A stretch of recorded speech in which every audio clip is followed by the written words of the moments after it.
Morning অক্সিজেনার্স, তোমাদের কাছে আবার চলে আসলাম। আমি কেন চলে আসলাম সেটা বলি।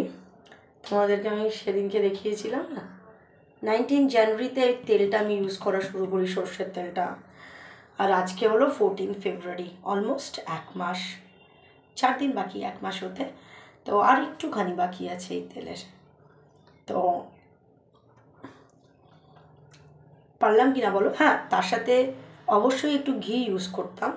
19 জানুয়ারিতে একটা ঘি ছিলই, মানে 19 জানুয়ারির পরে একটা ঘি কিনেছিলাম, সেই ঘি শেষ হয়ে, মানে এই এই সাইজের ঘি, সেই ঘি শেষ হয়ে আর একটা ঘি এনেছি।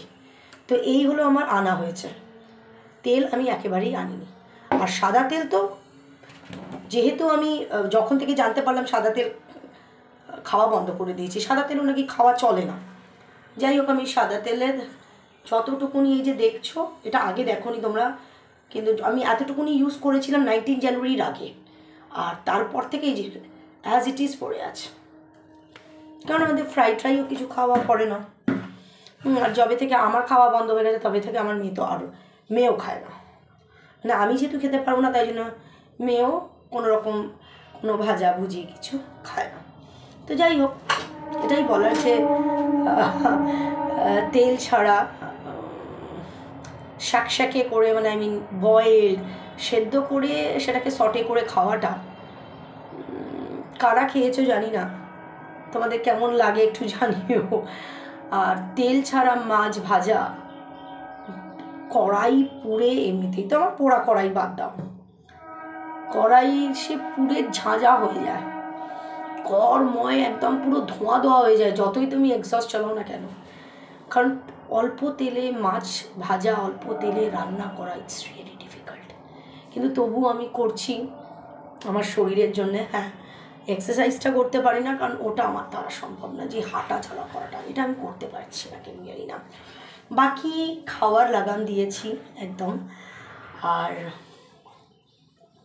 রাতে তো তোমরা জানোই আমি এখন একেবারেই, আজ 1 মাস হলো আমি কিন্তু কোনো কার্বোহাইড্রেট রাতে তো একদমই নিই না। আর দিনের বেলায় তো সপ্তাহে 3 দিন খাই ভাত, সেটা জানোই। রোববারটা একটু বেশি দাবিয়ে খাই, আর মঙ্গল আর বৃহস্পতিবারটা একটু কম কম খাই।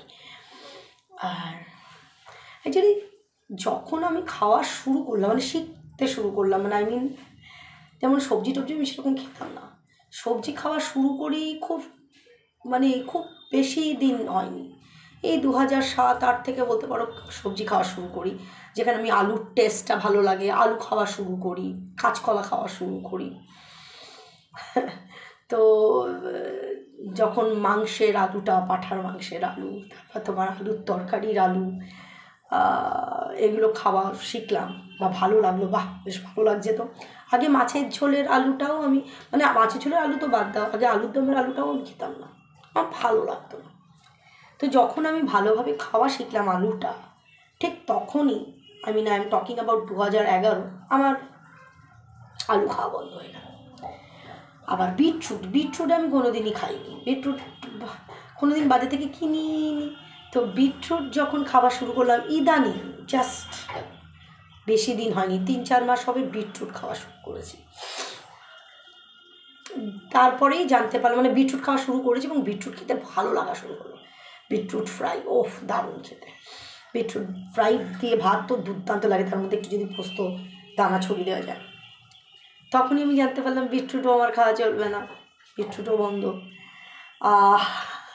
তো কী জানি আর কি কি, যেগুলো, যেমন মাটন তো এমনিই আসে না আমাদের ঘরে, আর যাও বা মাঝে মধ্যে আসতো, মাসে কি 1.5 মাসে 2 মাসে একবার, সেটাও এখন বন্ধ।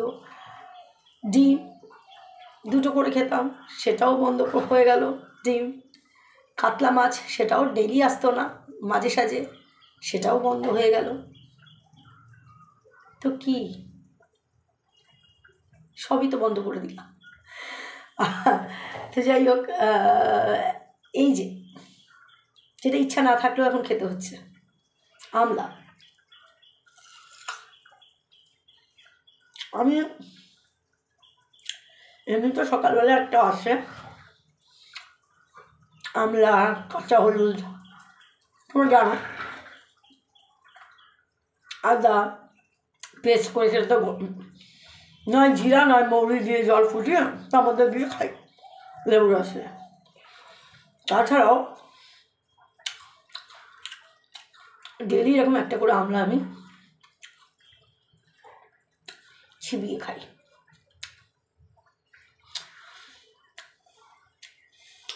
তো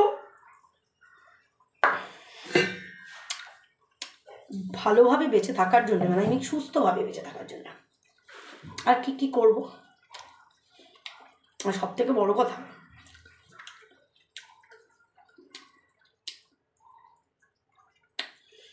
যে এইভাবে না খাওয়ার খরচাটা কিন্তু খুব বেশি। তোমার খাওয়ার খরচা কিন্তু তুমি যদি সব খাওয়ার তোমার ইয়ে থাকতো, পারমিশন থাকতো বা তোমার হেলথ অ্যালাউ করতো, তাহলে কিন্তু সেটার খরচা বেশি না। কিন্তু যত খরচা কিন্তু না খাওয়ার পিছনে। তো না খাওয়ার পিছনে প্রচুর খরচা। তো সেটাই আমি বলছি, এইভাবে বেঁচে থাকতে ইচ্ছা করে। মিষ্টি খেতে পারবো না, মাংস খেতে পারবো না, বড় বড় মাছ খেতে পারবো না। আবার যদি কোনো কারণে খেয়ে ফেলিও তাহলে সেটাকে ব্যালেন্স করতে আবার সাথে সাথে ব্যালেন্স করাটা করতেই হবে মাথায়। খেয়ে ফেললে একটা ভয় থাকবে, এই আমার কিছু হয়ে গেল না তো, আমার কিছু হয়ে যাবে না তো। আসলে এই ভয়টা আমি পেতামই না। আমার মেয়েটার যদি আমি বিয়ে দিয়ে দিতে পারি, ভাড় হয়ে যায় আমার লাইফ, তখন দেখবে আমি বিন্দাস খাবো। কোনো রকম কোনো কিছুতে আমি ইয়ে করবো না, মানে আই মিন কী হলো এটা, তখন কোনো বাদ বিচারই করবো না। এটুকুনি তোমাদেরকে বলতে পারি। আমার মেয়ের একবার যদি আমি বিয়ে দিয়ে দিতে পারি না, আমি কোনো বাদ বিচার করবো না, খেয়ে যাবো। কারণ মানুষ খাবারটা সাথে করে নিয়ে যাবে, আর তো কিছু সাথে করে নিয়ে যাবে না। আর এই যে একটা কষ্ট যে তুমি কিছু খেতে পারবে না, কোথাও বেরোলেও তোমার মানে কোনো জায়গায় দাঁড়িয়ে যে খাবে সেটা যদি করতে পারবে না।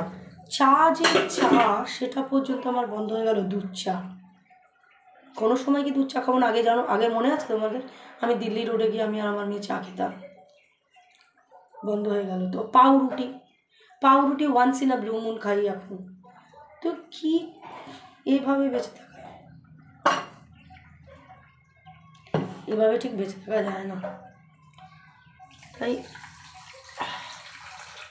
মেয়ের বিয়েটা দিতে পারলে দাঁড়িয়ে খাবো সব। তো চলো, আমার আলু কড়াইশুটির তরকারি হচ্ছে এখন, ওটা হতে থাক। সাথে এই মুসুরির ডালটা বেটে নিই। চলো।